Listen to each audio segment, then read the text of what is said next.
धरती से राजेश्वर यादव का प्रणाम। मेरे नौजवान साथियों, आप लोग लगातार देख रहे होंगे कि जो किसानों का आंदोलन लगातार बढ़ता जा रहा है, उसको लेकर के भारतीय जनता पार्टी, आरएसएस और तमाम ऐसे संघ के लोग हैं जो किसानों को ही कभी आतंकी बताने का काम कर रहे हैं, कभी नक्सलवादी बताने का काम कर रहे हैं, तो कभी उनको खालिस्तानी बताने का काम कर रहे हैं। मैं उन लोगों से ये पूछना चाहता हूं कि आखिर ये जो अफवाह तुम फैला रहे हो, ये तुम्हारे अफवाह फैलाने से किसानों का आंदोलन कमजोर नहीं पड़ेगा। अगर कमजोर पड़ेगा तो तुम्हारी झूठी कमजोर पड़ेगी, तुम्हारी मक्कारी कमजोर पड़ेगी, और जो तुम्हें पूरे देश के लोगों को गुमराह कर रहे हो, इस पर भारी पड़ेगा किसान आंदोलन। मैं देख रहा हूं कि तमाम लोग अलग अलग तरीके की बातें कर रहे हैं, अलग अलग तरीके की बातें कर रहे हैं, किसानों का विरोध कर रहे हैं, किसानों को खालिस्तानी बता रहे हैं। मैं ये पूछना चाहता हूं इन देश के गद्दारों से, जब देश की आज़ादी की लड़ाई हमारे देश का किसान लड़ रहा था, हमारे देश का मजदूर लड़ रहा था, तो ये गद्दार कहाँ बैठे थे? ये केवल माफीनामा लिख रहे थे, ये माफीनामा लिख रहे थे और अंग्रेजों की मुखबिरी कर रहे थे। और आज जब किसान जब आंदोलन कर रहा है, अपनी मांगों को मांगने का काम कर रहा है, तो कह रहे हैं कि हम जो किसानों के लिए कानून बनाए हैं, इससे किसानों का फायदा होगा। आज आखिर किसान आंदोलन क्यों कर रहा है? किसान इस देश का आंदोलन इसलिए कर रहा है कि भारतीय जनता पार्टी जो लगातार जो भाजपा की सरकार है, ये जो प्रयोग करते आ रही है, इसका सारा प्रयोग फेल होता जा रहा है।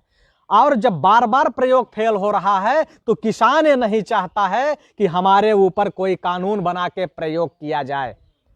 इनका पहला कानून, पहला प्रयोग फेल जो हुआ, यह मैं आपको बताऊंगा, लेकिन आप लोग लगातार लोगों को जोड़ते रहें, ग्रुपों में जोड़ें, इनवाइट करें लोगों को, जितना जल्दी से जल्दी आप लोगों को जोड़ते रहें। आपने देखा होगा कि जिस तरीके से जब काला धन के नाम पर नोटबंदी किया गया, तो उस नोटबंदी में कितने लोग लाइन में लगे।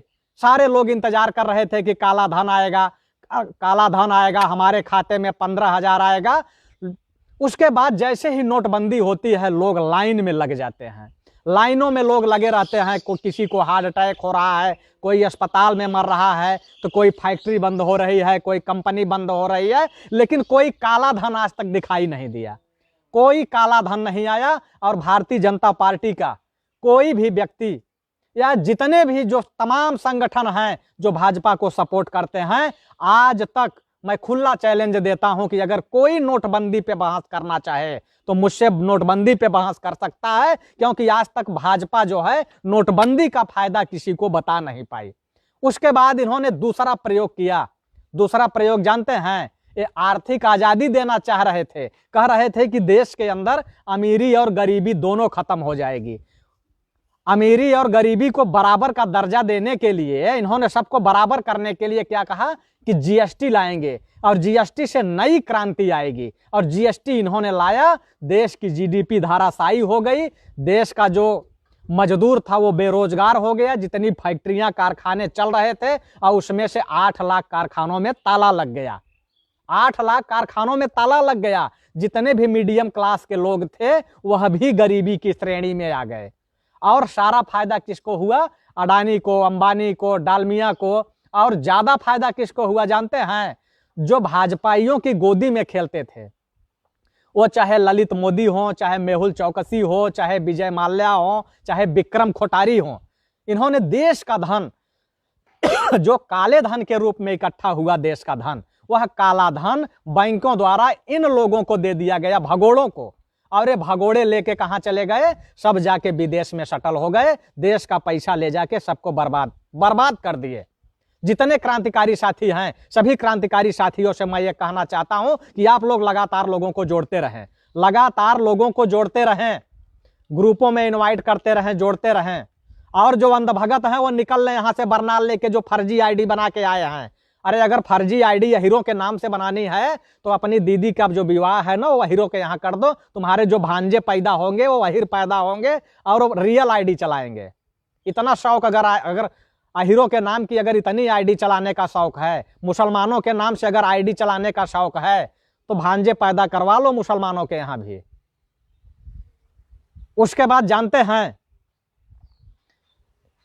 अब उसके बाद इन्होंने जो है नोटबंदी किया, जीएसटी किया, और उसके बाद इन्होंने कोरोना के नाम पे देश में लॉकडाउन किया। एक प्रयोग और देखिए कि जब इन्होंने लॉकडाउन लाया तो इन्होंने कहा अरे बाप रे, बहुत बड़ी बीमारी आ रही है, अब इसको हम रोकेंगे और लॉकडाउन लगाएंगे। और जैसे ही लॉकडाउन लगाएंगे, 21 दिन की जो चयन प्रक्रिया है, जो चयन सिस्टम है, 21 दिन में कोरोना देश के अंदर से खत्म हो जाएगा।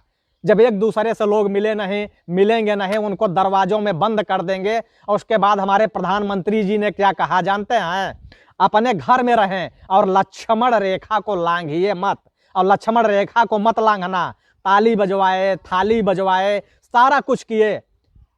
यहां तक कि जो 21 दिन की बात थी कि 21 दिन लोग लॉकडाउन में रहेंगे तो कोरोना खत्म हो जाएगा। लेकिन 21 दिन की बात छोड़िए, 1 साल होने को हो गए, 1 साल होने को हो गए, लेकिन अभी तक कोरोना का इनका जो चयन सिस्टम था, वही कोरोना भी खत्म नहीं हुआ।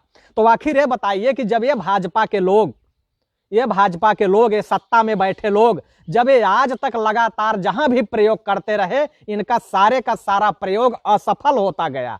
जब इनका हर प्रयोग असफल होता गया तो किसान ये कैसे मान लें कि ये किसानों के लिए जो कानून बनाया गया है, ये किसानों के फायदे के लिए है। किसान इसीलिए नहीं चाहता कि हमारे ऊपर कानून बना के हमें फायदा देने की बात, ये प्रयोग हमारे ऊपर मत करो, यह प्रयोग हमारे ऊपर मत करो। लेकिन जब किसान आंदोलन में बैठ गया तो ये अंधभक्त, गंधभक्त, गोबर भक्त, अंधभक्त, गंधभक्त, गोबर भक्त क्या कह रहे हैं कि किसान तो खालिस्तानी है, किसान खालिस्तानी है। यानी जो किसान अन्न पैदा करके इनको जिंदा रखने का काम कर रहा है वो खालिस्तानी है। जो दूध पैदा करके इनको पी करके हष्ट पुष्ट बना रहा है, ये दंगा कर रहे हैं दंगाई लोग, वहां कह रहे हैं किसान जो है खालिस्तानी है और किसान पाकिस्तानी है।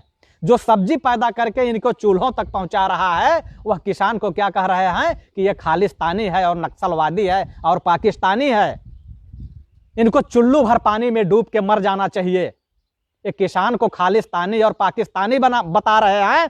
और मैं आपको बताऊं कि ये जो हिंदुत्व का एजेंडा चलाने वाले लोग हैं, अभी अभी की मैं बात बता दूं, हिंदू युवा वाहिनी का इनका नेता अनूप वारसड़े अभी जो है मसाले की फैक्ट्री चला रहा था। और उस मसाले की फैक्ट्री में जानते हैं, गोबर की जो गधा होता है ना, वो गधे के गोबर को पिसवा करके उस मसाले में मिलवा करके सप्लाई कर रहा था। यानी कि ये गधे की लीद खिला रहे हैं आप लोगों को। ये देशभक्त हैं। और किसान जो शुद्ध अनाज पैदा करके आपको खिला रहा है, वो खालिस्तानी है और पाकिस्तानी है और देशद्रोही है। ये प्रमाण पत्र देंगे गोबर की लीद खाने वाले लोग, जो कहते हैं कि गाय हमारी माता है, सांड हमारा बाप है। हम तो चैलेंज के साथ कहते हैं कि जानवर न किसी की मां हो सकती है और न किसी का बाप हो सकता है। इन्हीं अंधभक्तों का जो है मां होंगे, बाप होंगे, और यही गोबर की लीद खाएं। इनको गोबर से बड़ा प्यार है, इनको गोबर से बड़ा प्यार है। लेकिन इनको नफरत किससे है? इनको नफरत है देश के रहने वाले गरीबों से, देश के किसानों से, देश के मजदूरों से। जितने क्रांतिकारी साथी हैं, मैं सभी साथियों से एक बार कहूंगा, एक अंधभक्त बहुत काफी शुरू से लगा हुआ है, लगातार कमेंट कर रहा है। लेकिन जितने भी क्रांतिकारी साथी हैं, मैं उन क्रांतिकारी साथियों से कहना चाहूंगा कि आप लोग इस वीडियो को ग्रुपों में शेयर करते रहें, अपनी टाइमलाइन पे शेयर करते रहें और मोदी और योगी तक पहुंचाते रहें। हमारे योगी बाबा जो हैं, योगी बाबा क्या कहते हैं जानते हैं? हमारे योगी बाबा जब ये दंगाइयों को प्रोत्साहित करते हैं, अभी अभी ये बोले थे ना कुछ दिन पहले कि किसका खून गर्म होता है। तो ये दंगाई लोग जो सत्ता में बैठे हैं, ये देश के अंदर दंगा ही फैलाना चाहते हैं। वो कभी जो है हिंदू के नाम पर, कभी मुसलमान के नाम पर, कभी दलित के नाम पर, इनको सिर्फ दंगा चाहिए। अभी आपने देखा होगा कि किसान आंदोलन में इनके दंगाई वहां पहुंच जाते हैं और वहां जाके खालिस्तान के पक्ष में नारे लगाते हैं, कभी पाकिस्तान के पक्ष में नारे लगाते हैं। और आपको क्या कहते हैं कि तुम देशद्रोही हो। यानी कि जो देशद्रोही है वह आपको देशद्रोही का प्रमाण पत्र देता है, अपने को राष्ट्रभक्त बताता है। यानी कि पाकिस्तान के पक्ष में नारे लगाने वाला आदमी राष्ट्रभक्त हो सकता है, घोड़े और गधे की लीद लोगों को खिलाने वाला राष्ट्रभक्त हो सकता है। दंगा फैलाने वाला आदमी राष्ट्रभक्त हो सकता है। जितने क्रांतिकारी साथी हैं, मैं सभी साथियों से चाहूंगा कि आप लोग इस वीडियो को ग्रुपों में शेयर करें। और ग्रुपों में कैसे शेयर करेंगे? चलते हुए वीडियो को आप लोग क्लिक करें। एक बार जैसे ही क्लिक करेंगे नीचे देखेंगे व्हाइट कलर में लिखा होगा शेयर, और उस शेयर के ऑप्शन पे जाके और जैसे ही क्लिक करेंगे, शेयर के ऑप्शन पे जाके जैसे ही क्लिक करेंगे तो वहां देखेंगे आप दाहिने तरफ जाएंगे तो वहां 3 मुंडी बनी होगी, अंधभक्त, गंधभक्त और ये गोबर भक्त। ये जो गोबर को च्यवनप्राश समझ के खाते हैं, इन गोबर भक्तों की मुंडी बनी है, और उस मुंडी पे क्लिक करिए। और जैसे ही उस मुंडी पे क्लिक करेंगे आपके पास ग्रुप आ जाएगा और आप धड़ाधड़ ग्रुपों में शेयर करते चले जाएं। एक आशीष यादव के नाम से फर्जी आईडी बना के एक चूतिया आया है, पागल चूतिया है, वो फर्जी आईडी बनाया है आशीष यादव के नाम से। तो ये फर्जी आईडी बना करके जो आते हैं आपको भ्रमित करने के लिए, इनसे आपको भ्रमित होने की जरूरत नहीं है। ये बेवकूफ टाइप के लोग हैं, चूतिया टाइप के लोग हैं, ये अंधभक्त हैं। ये कहाँ जाते हैं जानते हैं? ये चिन्मयानंद के यहाँ भेजते हैं अपने घर के लोगों को तेल लगाने के लिए। तेल का ब्रांड पता नहीं होगा। अपने घर के लोगों को अपनी रोजी रोटी चलाने के लिए या बाथरूम में भेजते हैं डब साबुन लगाने के लिए। जानते हैं ना डब साबुन? पता होगा आप लोगों को डब साबुन। तो आज जो देश का किसान है, ये जो प्राइवेट फार्मिंग, ये जो काला कानून बनाए गए हैं ना, 3 काले कानून बनाए गए हैं कि आप खुली मंडी में ले जाइए, अपने सामान को जहां बेचना हो बेचिए।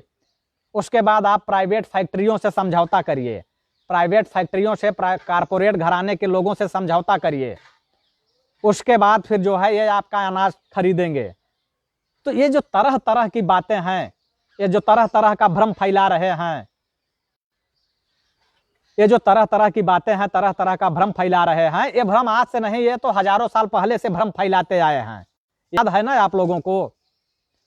आप लोग कभी जब देखते होंगे, मनुस्मृति पढ़िए, मनुस्मृति में देखिए कि किस तरीके से शूद्रों के साथ व्यवहार किया जाता था, कि आपको तालाब का पानी नहीं पीने दिया जाता था। आप रास्ते चलते थे तो आपके कमर में झाड़ू बांध दी जाती थी। आप अगर कहीं अगर थूकेंगे तो वो सब अशुद्ध हो जाएगा। आपके गले में हांडी बांध दी जाती थी। तो उस समय तो आपके साथ जाति के आधार पे भेदभाव होता था, लेकिन अब जानते हैं अब आर्थिक आधार पे भेदभाव होगा। अगर आप चाहे ब्राह्मण हो, चाहे आप राजपूत हो, चाहे आप यादव हो, चाहे मतलब किसी भी जाति के लोग हों, अगर आप गरीब हैं, तो आपके गले में हांडी बांध दी जाएगी, आपके कमर में झाड़ू बांध दिया जाएगा। यानी आपकी जमीन एक कारपोरेट घराने के लोग ले लेंगे और आप उसी जमीन पर मजदूरी करेंगे, सिर्फ 2 जून रोटी के लिए, सिर्फ 2 जून रोटी के लिए आप उसी पर मजदूरी करेंगे।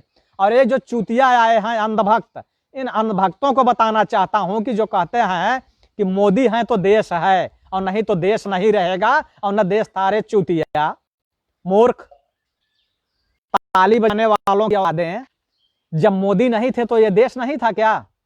यह देश हजारों साल पहले से है और लाखों साल बाद तक रहेगा। ये देश जो है मोदी जी अपने नाना के यहां से नहीं लाए थे कि मोदी जी हैं तो देश है, नहीं तो देश नहीं रहेगा।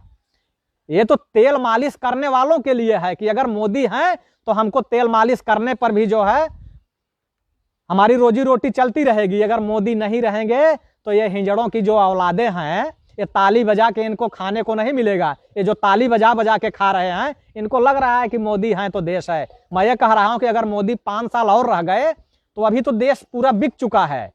तुम्हारी एक कच्छा या बनियान तक बिक जाएगा, कुछ नहीं बचेगा। कच्छा और बनियान तक बिक जाएगा, अब बिक ही चुका है। आज स्थिति यह है, लॉकडाउन में जो लोग पैदल चल चल के अपने घर पहुंच गए हैं, आज जो है उनकी स्थिति इतनी बदतर हो चुकी है कि ये दाने दाने के लिए मोहताज हैं। और जो अंधभक्त कह रहे हैं कि मोदी हैं तो देश रहेगा, मैं इनको बताना चाहता हूं कि इनके बूढ़े बाप और दादा और इनकी अम्मी 5 किलो चावल के लिए कोटेदारों के यहाँ लाइन लगा के खड़े थे, और उस समय इनको लग रहा था कि अगर मोदी नहीं होते तो ये 5 किलो चावल नहीं मिलता, और 5 किलो अगर चावल नहीं मिलता तो हमारे घर का चूल्हा भी नहीं जलता। मेहनती आदमी जो होता है, जो अपने बाजुओं की ताकत से अन्न पैदा करता है, अनाज पैदा करता है, बंजर जमीन का सीना चीर करके जो अनाज पैदा करता था, उसके लिए नहीं है कि मोदी रहेंगे तो देश रहेगा, मोदी नहीं रहेंगे तो देश नहीं रहेगा। ये तो चूतिया टाइप के लोग हैं, बेवकूफ टाइप के लोग हैं। ये गांजा ब्रांड वाले हैं। गांजा ब्रांड वालों को जानते हैं ना आप लोग? जब ये गांजा मार देंगे तो फिर इनको पता नहीं लगता कि हम क्या बोल रहे हैं, क्या नहीं बोल रहे हैं, क्या कह रहे हैं, क्या नहीं कह रहे हैं। अरे चूतियों, बेवकूफों, जितना देश में बेरोजगारी है इतना मोदी के पहले भी थी। मोदी के पहले इतनी बड़ी बेरोजगारी नहीं थी, लेकिन मोदी जी तो बोल दिए पकौड़ा बेचो, आत्मनिर्भर बनो। तो आत्मनिर्भर हिंदू युवा वाहिनी के नेता बनना शुरू हो गए हैं। एक घोड़े के लिए घोड़े का गोबर, गधे का गोबर, खच्चर का गोबर मसाला बना करके अंधभक्तों को खिला रहे हैं। और एक गांजे के नशे में जब चीलम का सोट्टा मार लेते हैं गांजे के नशे में, तो इनको न घोड़े की लीद का पता है और न गधे की लीद का पता है और न खच्चर के लीद का पता है। उस समय तो ये गांजे के नशे में इनको सब कुछ हजम हो जाता है, सब कुछ हजम हो जा रहा है। तो इनको यही लगता है, वाह यार, अगर जो है मोदी जी नहीं रहेंगे तो ये सोट्टा नहीं मिलेगा, और जब सोट्टा नहीं मिलेगा तो ये घोड़े की लीद जो है अपच हो जाएगी, घोड़े की लीद अपच हो जाएगी। इनको किसानों से नफरत है। जो किसान सब्जी लगा रहा है, फल लगा रहा है, दूध दे रहा है, दूध की सप्लाई कर रहा है, अन्न पैदा करके पूरी दुनिया के लोगों को जिंदा रख रहा है, उससे इनको नफरत है, उससे इनको दर्द है, उससे इनको पीड़ा है। लेकिन जब गांजा वाला गांजा ब्रांड इनको जब भर के सोट्टा मारेंगे और गधे की लीद जो है जब ये मिला के खा जाएंगे तो इनको लगता है कि च्यवनप्राश मार दिया है, च्यवनप्राश है इनको। और ये जो चूतिया टाइप के अंधभगत हैं, इन अंधभक्तों की मुझे जरूरत नहीं है। ये अंधभगत जो हैं, ये तो जो है चंद्रशेखर आजाद और भगत सिंह को भी आतंकी बोलते थे, ये भगत सिंह भी आतंकी बोलते थे। ऐसे चूतिया के लोग हैं, मूर्ख टाइप के लोग हैं ये। इनके बाप दादा जो है ना, वो कभी मुगलों के यहाँ बंद होते थे, कभी अंग्रेजों के यहाँ पत्तल उठाते थे। आज घोड़े गधे की लीद से इनको इतना प्यार है, जानते हैं ये अंग्रेजों के जमाने में ये जहां घोड़े बंधे थे अंग्रेजों के, वहां की लीद लोग साफ करते थे। तो उसकी पौष्टिकता के बारे में इनको पता है, इसीलिए आजकल ये मसाले में मिला के बेच रहे हैं। और मैं पहले ही बोल दिया हूं कि जो अंधभक्त हैं, जो अंधभक्त हैं, वो अंधभक्त जो है वो यहाँ दूर रहे। उनके बस का बात नहीं है कि ये जो है अंधभक्त यहाँ आएंगे और मेरी बात उनको हजम हो जाएगी, उनको मेरी बात हजम नहीं होगी। और अंधभक्तों को ये मैं बता देना चाहता हूं कि जो तुम अंबानी को और अडानी को अपना जो है तो जितना ताकत इस देश में अंबानी का है ना, उतना ताकत इस देश के जो है किसान का है, इस देश के मजदूर का है, इस देश के भिखारी का है। क्योंकि यह जो है हमारा देश संविधान से चलता है, ये देश संविधान से चलता है। जितनी बुक की ताकत तुम्हारे अंबानी की है, तुम्हारे अडानी की है, तुम्हारे जय माल्या की है, ललित मोदी की है, उतनी ही ताकत इस देश के अंदर रहने वाले एक जूता पालिश करने वाले मोची की भी है, एक भीख मांगने वाले भिखारी की भी है, और एक सड़क पर घूमने वाले पागल की भी उतनी ताकत है। क्योंकि यह देश संविधान से चलता है, पागलों से नहीं चला है, अंधभक्तों से नहीं चलता है, गोबर भक्तों से नहीं चलता है। जितने क्रांतिकारी साथी हैं, मैं सभी से कहूंगा कि आप लोग लगातार इस वीडियो को ग्रुपों में शेयर करते रहें। जय